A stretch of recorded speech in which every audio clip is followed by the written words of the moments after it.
Digital rights in the new legislation period, Republica style, 60 minutes. We're doing it short and painless.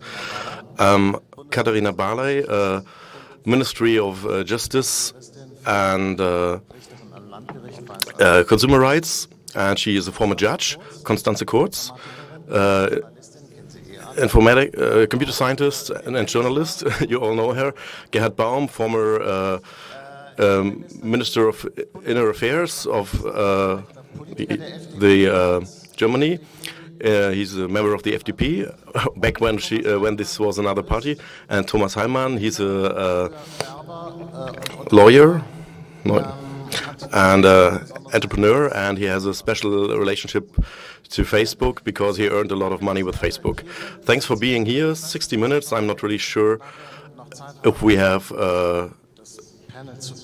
time to open the panel for Q&A. We like to do that, but we're short on time, so let's see if how big is your need to speak to us. I tried to have 4 parts here, hour, and let's start with the with privacy, with secrecy, and data protection. There's a e-privacy law that will be there. Mrs. Kurz, please explain that to us. What is this about?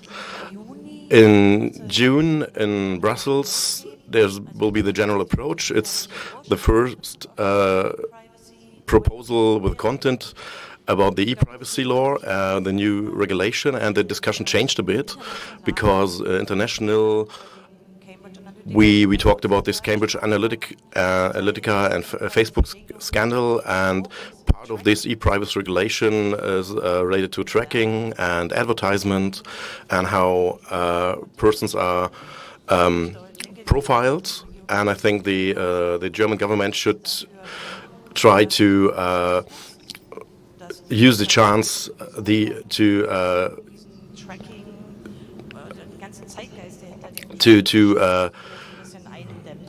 to prevent a bit this tracking and fight against it. And because e-privacy is coming anyway, and we see there's a lot of complaint about the general data protection, and the e-privacy is a possibility to steer against that a bit. Mrs. Barlow, what's the position of the German government in the EU Council? I think the e-privacy regulation is not really set. It's not really set if it's coming anyway. There's a lot of fighting against it on the European level. And if the public discussion shows something, then it's that there's the need in the society and the people to decide what happens with their data. And the e-privacy regulation can contribute there, that users ask, do you want that, do you don't want that, and what's the basic setting, what's the default setting for that, so that it's more restrictive there.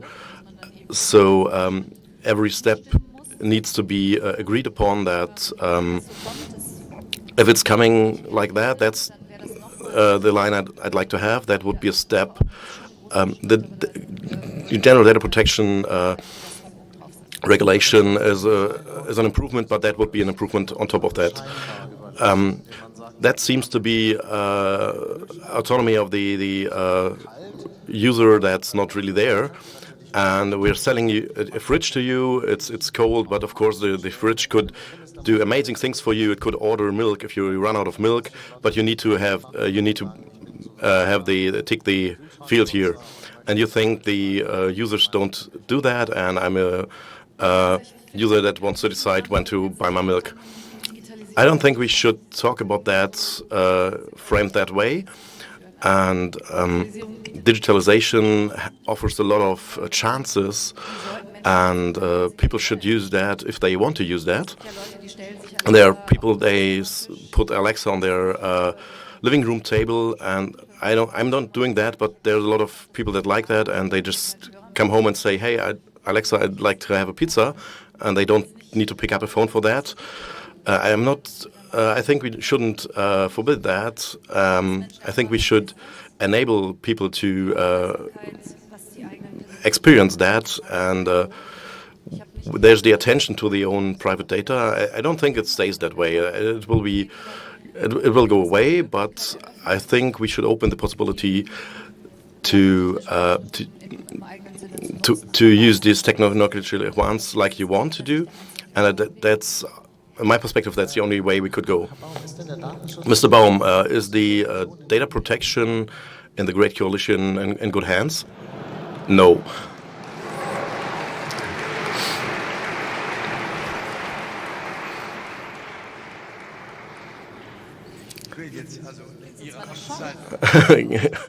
Give us a chance.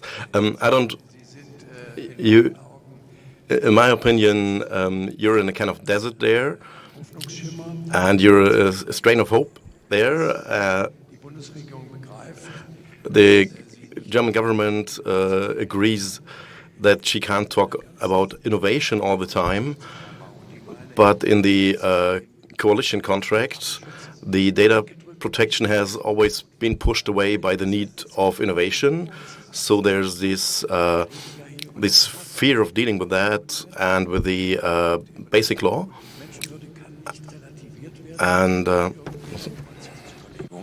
And human dignity can't be diminished by thinking about innovation, by trying to achieve innovation.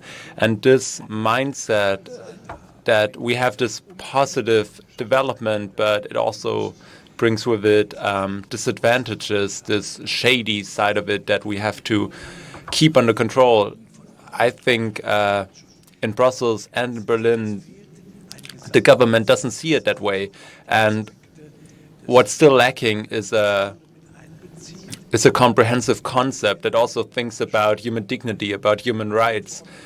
And there needs to be a general strategy, just like with privacy protection laws. This seems to me the litmus test of the current German government. And now they really have to come up to the table and prove to us that they're serious about this, because otherwise it just won't be comprehensive. Thomas, we're friendly with each other, and so we're going to use the German informal you. Thomas, you're trying to raise data at certain criminal places to increase the feeling of security of the average citizens. And so in the past, has this ever worked to raise the feeling of security of German citizens? And this worked out so well that, we're going to need cameras, CCTV cameras everywhere in Berlin, and then people will feel safe. I'd like to say something to Gerhart Baum, but I don't want to avoid the question. The Berlin Transport Authority, we introduced this concept a few years ago, and saw that we could have done more data protection, but attacks against our employees have decreased by 50%, and we didn't change anything else, but there's more and more people using our transport system. And so that seems to prove that smartly installed CCTV cameras can really help decrease criminal activity. And if we take the next step and let the computer sort out certain data points and then not have them being seen by any humans and just delete them automatically. Because today we just, save all the images we take. So in the future, we could really increase data protection. And so this is also has something to do with the earlier topic. So, Mr. Baum, there's definitely a need for more regulation. And you're right. The current German government doesn't have like a comprehensive concept to solve these questions, but as far as I know, no one does on the whole earth. And so there's many, many questions concerning small details, and step by step we're going towards more comprehensive regulation. And what you write, it's about extraterritoriality, so this is really not that easy. And so I arrived at the question, shouldn't we ask ourselves that there should be an equal playing field for entrepreneurs, and that should be done by the state, because the autonomy of the individual might just be an illusion. And so in the 19th century, we saw that, many investors lost a lot of money, and that really was a huge step when we first introduced financial regulation back then. And so we might be at this step today. So clearly there's a need for regulation, but we really need to look at all the questions first. Well, it seems to me that people still haven't got the fact that it's not just about data protection. After this month of talking about Cambridge Analytica, the discourse has now shifted. It's not just about protecting human beings, it's also about protecting innovation. And so the e-privacy legislation is so important, in my opinion. At least for the last 10 years, we've talked about like profiling users and micro-targeting ads and whatnot. And now we see that we have two large democracies, Great Britain with the Brexit and also the Trump election in the US, where elemental questions come together with data protection. And so we still don't know how successful this manipulation was, and how all of these methods, how ad tracking is used for political manipulation. And that really leads to different questions of democracy. And then, this, we're against innovation, innovation this, innovation that. It's really not the most important question to ask. So it seems to me that no one can remember that there can be ads without selling them in real time and bidding on them in real time. And so profiling of people trying to manipulate their future behavior is really, really a bad development, and we should call this out more. And this raises the question, right? It's hard to ask this here with this audience at this event. This, is a filter bubble we're in right here. But what you're saying, and what you're always saying, you have all these assumptions about individuals, about individual rights, about freedom, about autonomy. So our book, Reclaim Autonomy, it has the assumption that there's autonomy to get back.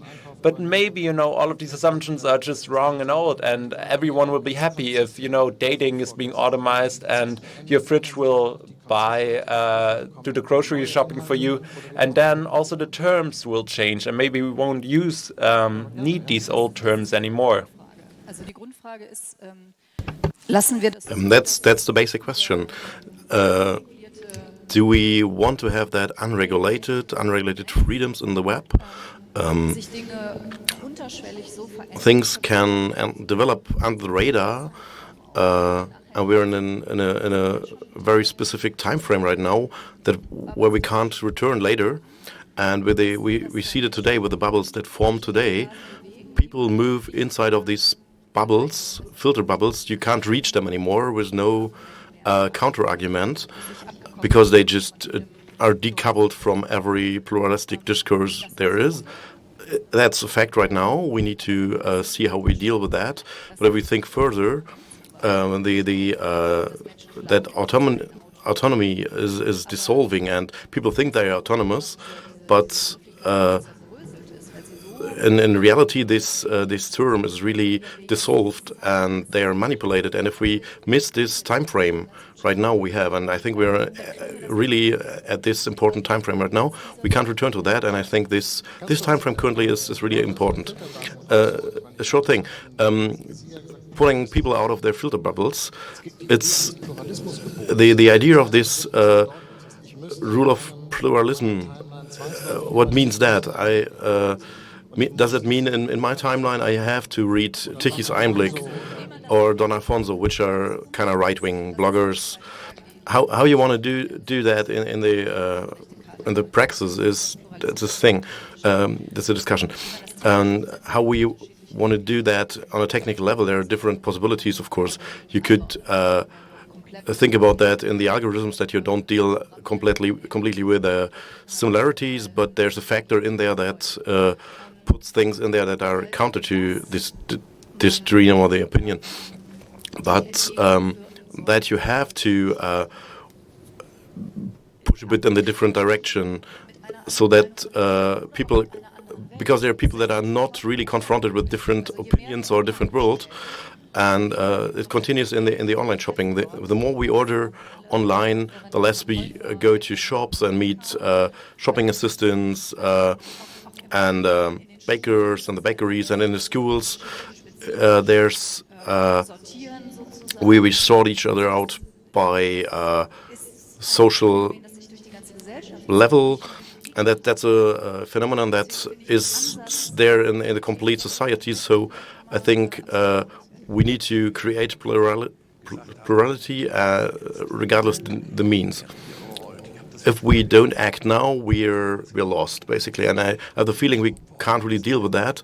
The GDPR is a tool, and we need to make sure this tool is used in the right way, so that the institutions are able to really put this into action and into effect.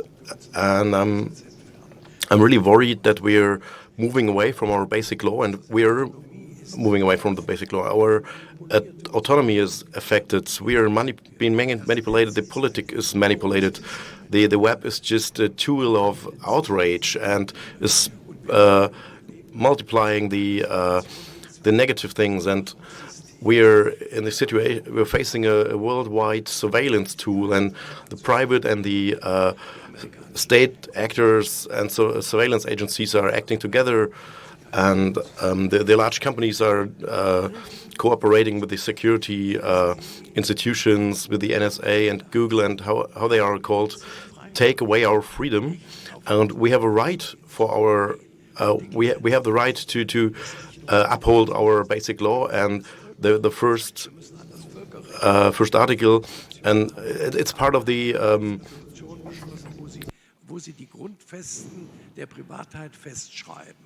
it's part of the basic human rights, and we need to fight against that. And the thought that data protection is a killer of innovation, investment is. I heard that about environmental law and environmental protection in the 80s. So that's nonsense, and you couldn't sell a product today if you can't tell your customer your car isn't acting against you. We're making sure that your car is not acting against you, and your data is protected there. And the Republic is driven by fear of attacks and terrorism, and we live in a peaceful country. And if you say that, there's a shitstorm. I know a lot of persons that are just leaving their home with bear repellent sprays, and that's not really needed.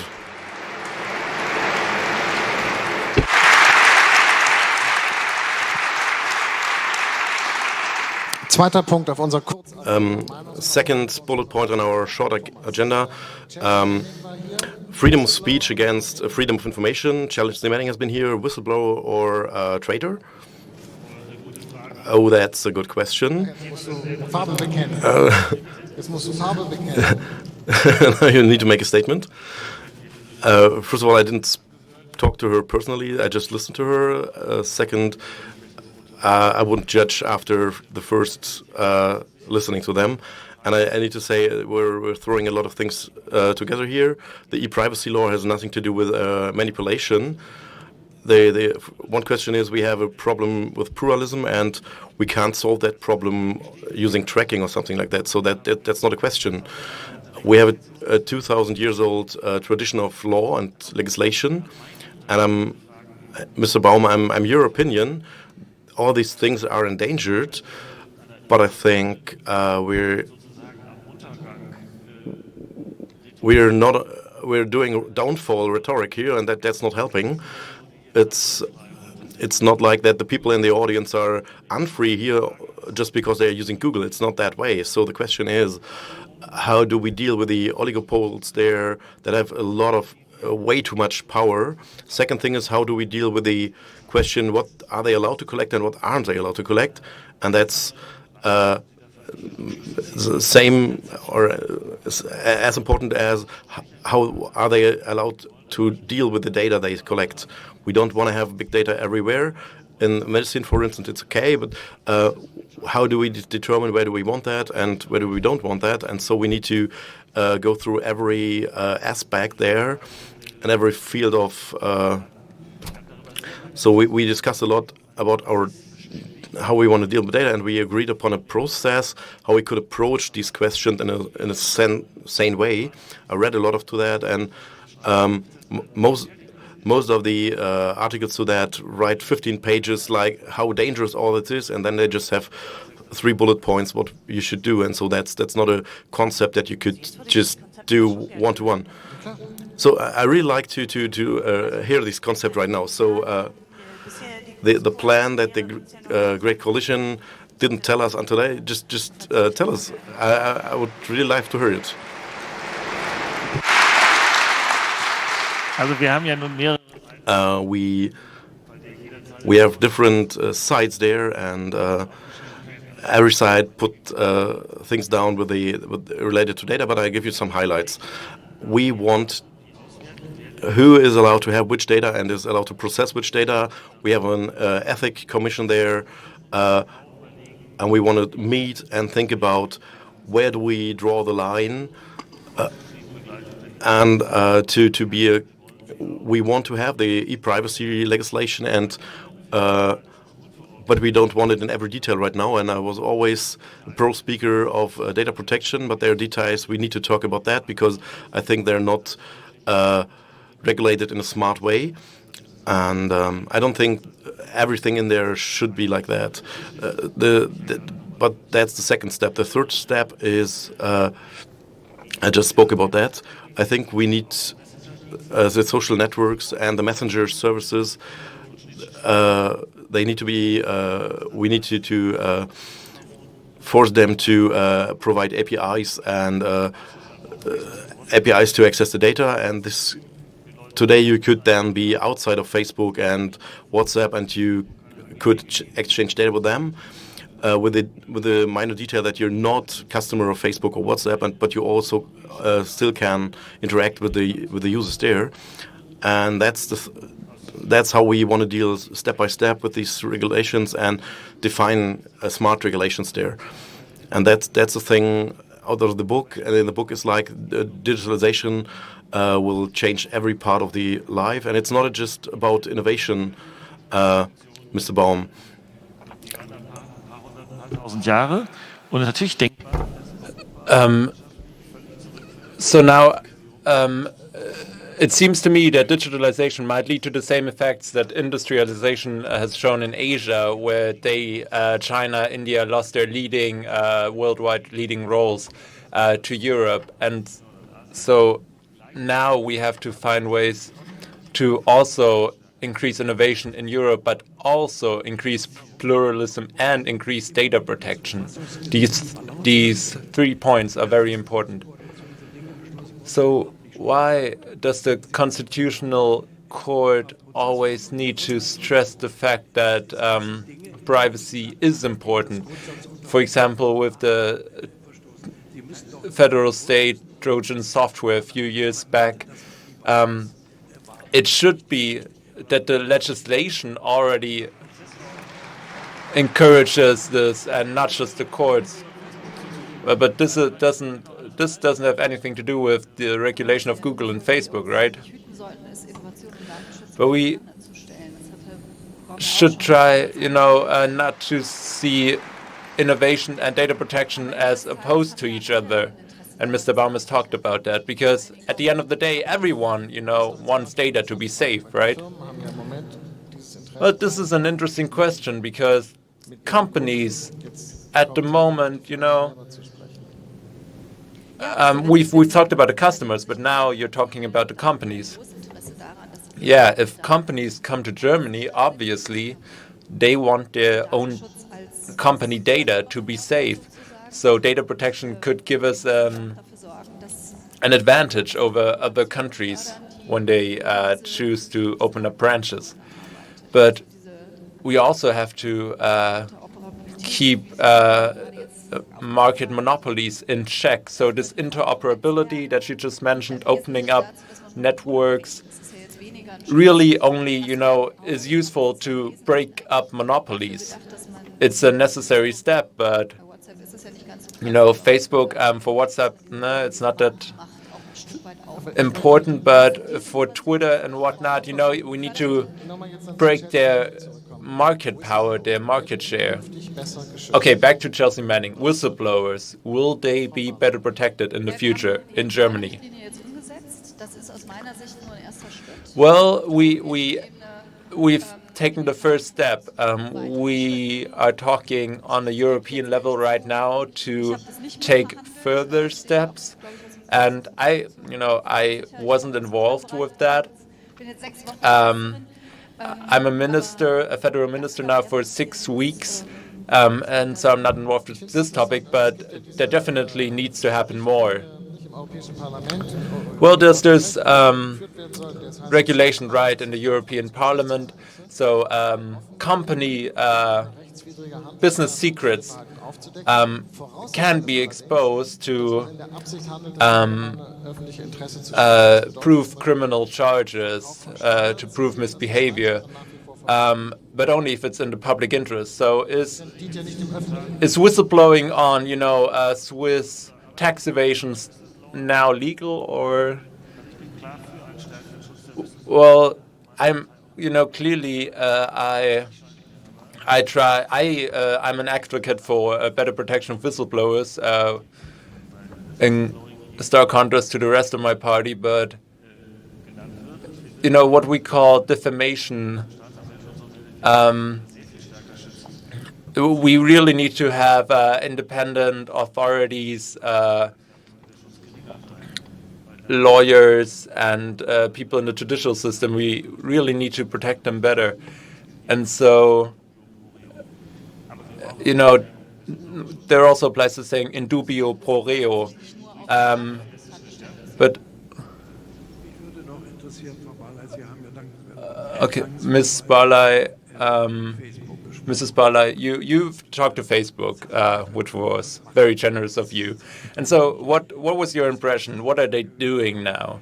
Are you satisfied with them? Are they on the right track, or what's your opinion? Well, Facebook. Okay, Mr. Baum is trying to be the new moderator here.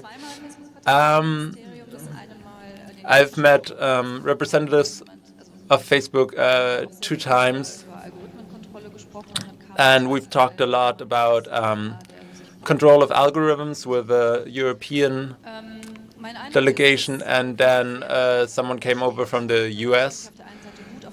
And so it seems to me that Facebook is under a lot of pressure right now, which I think is good, but also what I I'm not so happy with, that we're only focusing on Facebook right now, because the other big players right now try to evade this media presence. And so, for example, to keep the principle of plurality, on the one hand, we have we see that if we take people who are against refugees and then show pro-refugee content to them, this seems to lead to even more radicalized anti-refugee feelings. And so these studies, if they'd be representative, or for example, vaccination, nutrition, something less, radical, maybe that would lead to other results. But to come back to your question, they always try to make some amends, but in the end, they're a private business company, and so they won't do anything that they don't have to do. And so I've asked them, would they accept the GDPR as a level playing field for the whole world? And both times they said yes.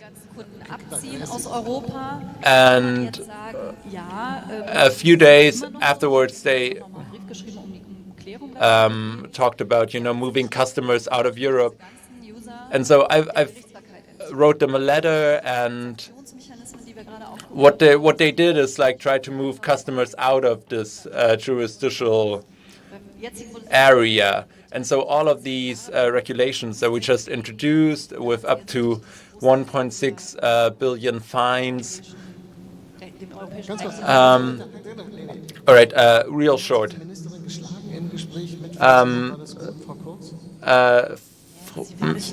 Ms. Kurz, how did the minister, deal with Facebook? Was it good? Well, we have to be honest here. Even the German Minister of Justice, doesn't have the power to control Facebook. Some third-class person from Facebook comes over, but really the power of our political system is not too big here. And so the long struggle for the new European GDPR has been really important, because Facebook obviously acts within the interests of its investors. And so even when they try to adjust their business, but even after the scandal, they try to hide information about their rule terms of service. And so in the end, really, the German Minister of Justice can't do anything about it. Who hid what? Within the changes that Facebook announced in the last few weeks because of the GDPR, 1.5 billion users have been moved back judicially back to American soil, so to speak. And also they turned on face recognition that was deactivated in Europe for a long time and only was applied for American users. And so, yeah. Well, I think the minister, has to speak more diplomatically than just the senator. I don't believe Facebook one bit. I think they're trying to evade. They're saying that they'll change their behavior, but then moving 1.5 billion data sets, that's just a lie. And also this face recognition. Well, for face recognition, you tend to like that in public transport, right? No, the proposed legislation that I co-signed doesn't have any face recognition and doesn't allow face recognition. We count on you. Please, no individual surveillance. Well, this is public, so you can read up on that. And so, to come back to Facebook, there's this, as long as we just had a German telecom provider, communication service provider, there was no real struggle for market share. But then, step by step, competition arose. And also for Facebook, I think competition will come that deal with data protection in a different way. And then I can choose whether I want to go to Facebook or go to some other company that has better data protection. And so, with communication service providers or even with the postal system, we've seen that introducing competition in the marketplace really led to dramatic results. And so I propose to, try this. I don't know if it'll work, but ever since Roman times on, whose ideas of jurisdiction we still build upon, it's always changed and adapted. And of course, there's been a few wrong turns, but in the end, even this network enforcement law has worked beautifully. So if you look at the evaluation, did it? Really? That's new to me. Okay, can we skip to the? I'd like to say something before we go to the next part. I do agree with you. We should do this, and even as a German minister, you're just a small cog in the machine, because this is all done on an international scale. But we can do that, and I think the new GDPR has proven that. But also with events like this one, with public events to build pressure, this really leads those companies to changing their behavior, because it hits them where it hurts financially. And so if users delete their accounts, if they miss out on ad revenue, if their index goes down, this is important. So even if I can't do anything as a German minister without lots of my colleagues, but to keep up the pressure on them that we have currently boiling, because as soon as this pressure goes down, the general awareness within the people will go down, and those companies will return to all their shady practices that they've now claimed to stop.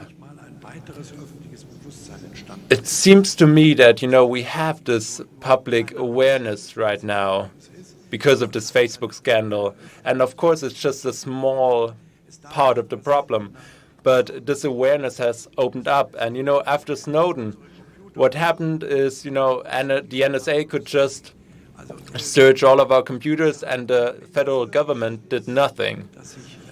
But if it's really the case that Facebook tries to get out of market regulation, they earn money within our market but don't respect our market rules, this is a serious problem. And wait. She wanted to say something about network enforcement law. Yeah, then there was some kind of anger that needs to go out. Okay, the point persists. It's there are concerns based on our basic law against this law, and the legislator has set an incentive against freedom of speech, because he just created fines for just one set, because if you don't delete as much as needed. And I'd like to have a statement by the government, by the legislators, that related to that. And of course, the numbers are good, and you don't need to be dissatisfied with that. But still, it's really concerning, related to our basic rights. And you can't push away this debate because we now have some numbers. That's dissatisfying. Well, in my statement related to the network enforcement law, you're not now allowed to sue against sue Facebook, and we didn't change what is allowed and what is not allowed, but we just want to make sure the law is enforced. And now there's the danger, and you're describing this is correct, that there's too much enforcement of that right now. So now you can go to court, and we need to observe if we kept the balance there, and we want to keep the balance there. That there's still the freedom of speech, but the protection of hate speech, and we need to see if this is right. We don't have an empiric legislation. We just have one that's based on the basic law. Well, in the pluralism, I accept your opinion, but you need to accept mine as well, because my opinion is we protect other basic rights by the protection of hate speech. So we cut one basic right because we want to protect other basic rights of other people. So we need to keep the balance there, and we will see that in Karlsruhe if this is on balance or not, and I'm willing to be enlightened there. But just saying that this law was useless for the protection of victims, basically, can't let us stand here. And the idea is okay, but I can't really understand if the question if the freedom of speech is violated or not. We can't let that decision be in a private company. It's not left to a private company, because behind that there's still the possibility to go to court. But even today, a private person needs to decide if they want to use cite someone or not, and if they miscite something, well, they're suable. Well, until now, these services didn't want to have the same responsibilities like journalism and media. Can I say something to the network enforcement law? I want to set something right here. It's not about having fines there if someone is not deleting a lot enough, but it's the fines are, or they are being fined if they are not creating the structures to delete something. So it's not if he's not deleting, but it's about not creating the infrastructure to delete things, and because the obligation to delete things that are illegal has been there before, but now the fine is there, and every time I wrote to Facebook, because I saw something that was anti-Semitic or racist or whatever, and I was thinking about that, and I'm a lawyer, so I checked that everything, and it never happened a lot, and we want to develop a process there, and I have to admit that the only point which concerns me is this ad hoc decision is in the hands of private companies, yeah, but it's a judgment there between different interests, and so on the other side you have the basic rights by the people affected by murder threats and hate speech and a lot of things. And of course, you have to judge there, and this can go to the one or other direction. And in June, we will get the first reports of that. Social media is obliged to have reports there. So I have been to the Ministry of Justice that receives the complaints that after they have been to the social networks. And we will elevate that in 2020, but the first reports will be received or when the first reports will be received, we have more insights. Do you have numbers? Well, yeah, I have the numbers of the Ministry of Justice, but they don't really help because Facebook has 3,500 or 4,000 persons to deal with that, and we have in the Ministry of Justice we have very little numbers, and we have very little access to data.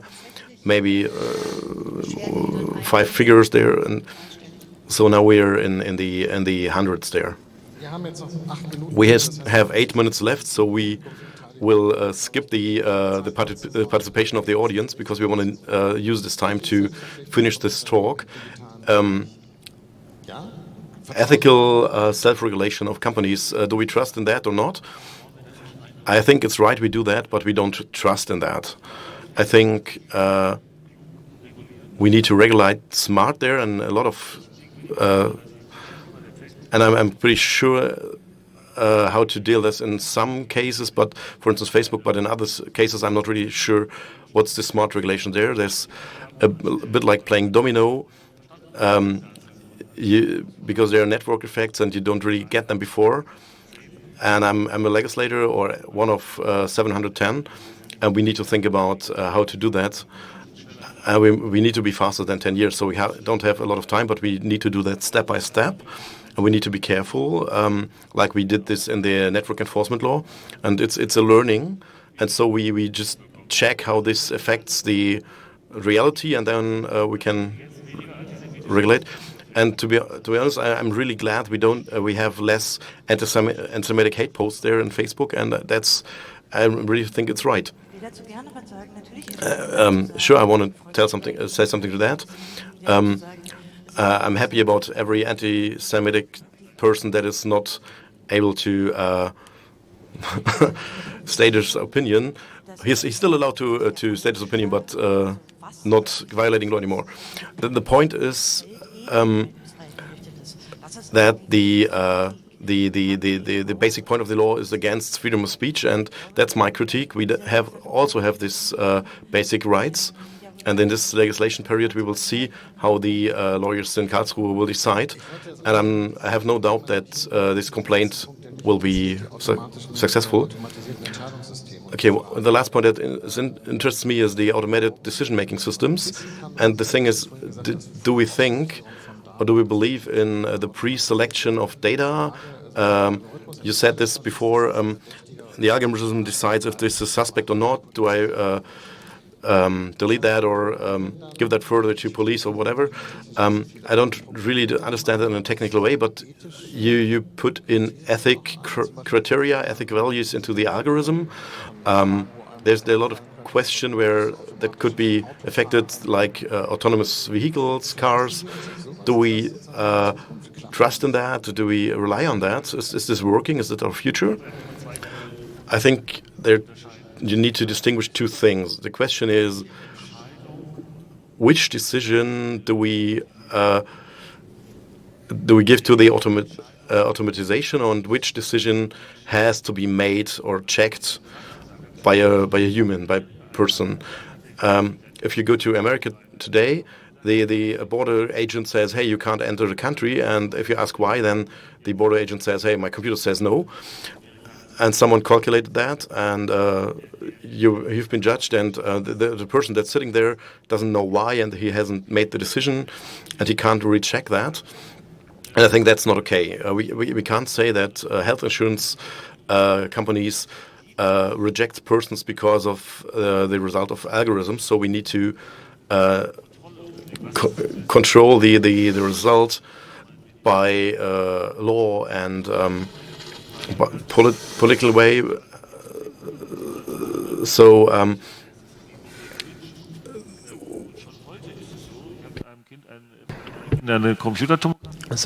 today, one of my kids had to started computer tomography, and so today, he looks at millions of images a day, and obviously that's only possible with the help of a computer. And so obviously you need to have a great algorithm that does this and looks at these brain scans And we need to get there, but there's nothing about ethical standards, but we need clear regulation. Transparency of algorithms. Mrs. Barley? Yeah, of course. So the algorithms, the mathematical functions themselves, I don't care about that, but we need to know which attributes, which possible actions are being taken into account by an algorithm. And so Facebook or whoever uses this doesn't have to, maybe show this to the public, but our institutions need access and influence on that. But also ethical, self-regulation can fully replace judicial regulation. But where does this happen? To give an example, led in other social areas to that really worked out well. And so we've tried to work with companies that already do this, companies that set up their own data protection ideas, and just to not to save too much data. And so we're trying to create this sort of digital corporate responsibility and promote it. And of course, in addition to state regulation, not opposed to it. What's also important is the information systems that we use, that we have, everything that develops within the Internet of Things. The Constitutional Court, they don't have there's nothing that they said about computers. And so, but of course, this is to protect us, the citizens. And so now I've read that you're starting with this. So we need to be protected from the state, because obviously, the Ministry of the Interior wants to access car data in some cases. But obviously, we need regulation. We need laws where the user can keep third parties out. With all of these systems, we have this decision by Hoffmann-Rehm. He's also part of this book. So the protection of the informational systems that we use, I can only encourage you to keep going that way. Yes, so read this book. It'll pay off. Thanks for listening. Mrs. Barlow, dear Thomas, we're counting on you. Thanks, everyone. Goodbye.